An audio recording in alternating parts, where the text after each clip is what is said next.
नेपाल के धनुषा स्थित सतलोक आश्रम में आयोजित एक विशेष अवसर विश्व शांति महाअनुष्ठान का भव्य आयोजन किया गया। इस पावन अवसर पर नेपाल के मध्य प्रदेश के माननीय मुख्यमंत्री कृष्ण प्रसाद यादव जी भी उपस्थित हुए। इस दौरान उन्होंने संत रामपाल जी महाराज के महान कार्यों और उनके अद्भुत आध्यात्मिक ज्ञान के बारे में अपने विचार व्यक्त किए। साथ ही उन्होंने कहा कि अगर पृथ्वी पर कहीं शांति है तो यही सतलोक आश्रम में है। तो आइए जानते हैं कि आखिर संत रामपाल जी महाराज के कार्यों के प्रति नेपाल के मध्य प्रदेश के माननीय मुख्यमंत्री कृष्ण प्रसाद यादव जी की क्या धारणा है।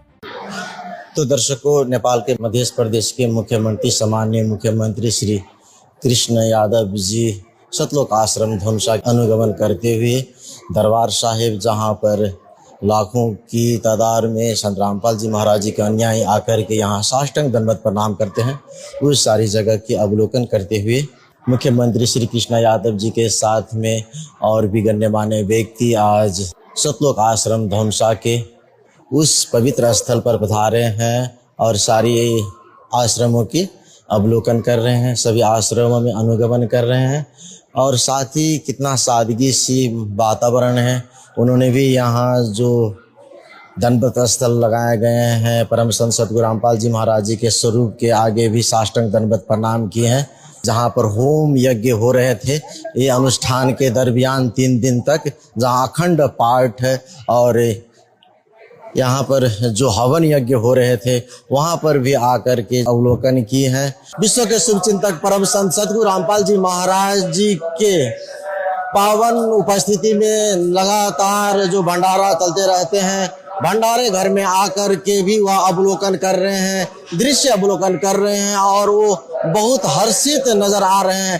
जानकारी करवा दे कि सतलोक आश्रम धनुषा में जहां लाखों के लोगों के लिए फुल्का यानी कि रोटी बनाने की जो कार्य होते हैं मशीनों के द्वारा, वो मशीन की भी अवलोकन आज सतलोक आश्रम धनुषा में मध्य प्रदेश के मुख्यमंत्री अवलोकन कर रहे हैं।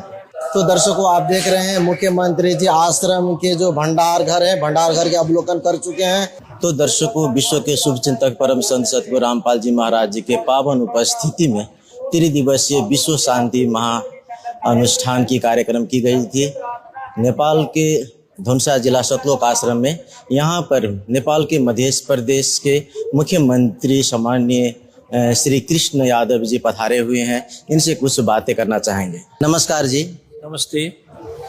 ऐसे न्यूज चैनल में आपका बहुत बहुत स्वागत है। धन्यवाद।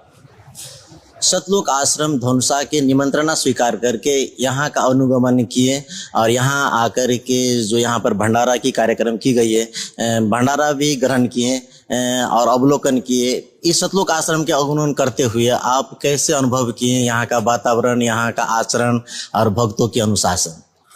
सबसे पहले मैं बाबा रामपाल महाराज को नमन प्रणाम करता हूँ और मैं पहली बार है नहीं, इससे पहले भी 3-4 बार मैंने आकर के अवलोकन किया और प्रसाद भंडारा ग्रहण भी किया।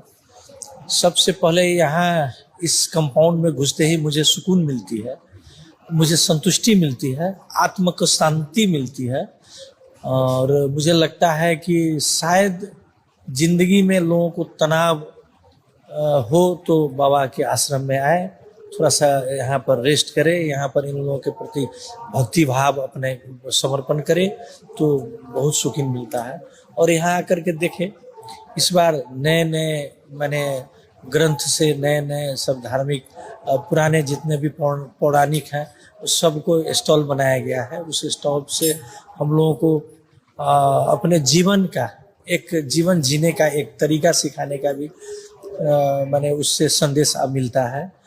कैसे हम लोग जिए, हमारे पूर्वज जितने भी भगवान लोग, हम लोग तो पूर्वज ही है ना, उन लोग कैसे अपने जीवन को निर्वाह किए उसे सिखाने का मुझे मिला है। और इस आश्रम में मुझे लगता है कि लाखों लोग इससे जुड़े हुए हैं। सारे लोगों को मैंने देखा, सब एकदम यहाँ पर आकर के शांति, अपने आप को शांति महसूस कर रहे हैं। सब माने ध्यान में लीन है, एक दूसरे के प्रति सब लोगों का सद्भाव है, सब लोगों को सम्मान है। यहाँ आए, यहाँ मैंने आपको अनुशासन भी उसी प्रकार का है, लोगों को सम्मान भी उसी प्रकार से मिल रहा है। लोग में एक दूसरे के प्रति जो एक माने उसका आदर सम्मान होता है, वो देखने को मुझे मिला। और मैं सारे यहाँ के भक्तजनों से मेरा क्या कहते हैं शुभकामनाएं हैं कि ये लोग उनका इस आश्रम से जुड़ करके, और यहाँ के भी हमने पिछले दिन में आकर के कुछ ऐसा भी सामाजिक कार्यों से भी ये आश्रम जुड़ी हुई है जो गरीब में भी किया गया है, बहुत ऐसा दैविक प्रकोप में भी किया गया है। इससे भी मैंने निरंतरता मिले, और इसके माध्यम से आप लोगों के संत लोगों के माध्यम से इस देश में भी एक प्रकार की शांति कायम हो, स्थायित्व हो, लोगों को मैंने बाँचने का, जीने का एक अच्छा आधार बने, आत्मसम्मान के साथ मैंने अपने बाँचने का, यहाँ पर जीने का एक मैंने सद्बुद्धि मिले, ये मेरा कामना है। आज वर्तमान अवस्था में परम संत सतगुरु रामपाल जी महाराज जी गरीब, असहाय, दुखी परिवारों के लिए आजीवन रोटी, कपड़ा, शिक्षा, चिकित्सा और मकान बनाने का कार्य कर रहे हैं। वो वर्तमान में नेपाल में भी बहुत सारे हजारों की संख्या में गरीब असहाय की अन्नपूर्णा मुहिम के तहत कार्यक्रम चला रहे हैं। तो आप सरकार प्रमुख है मध्य के, तो कितना महत्वपूर्ण कार्य एक संत आज कर रहे हैं? बहुत महत्वपूर्ण काम है।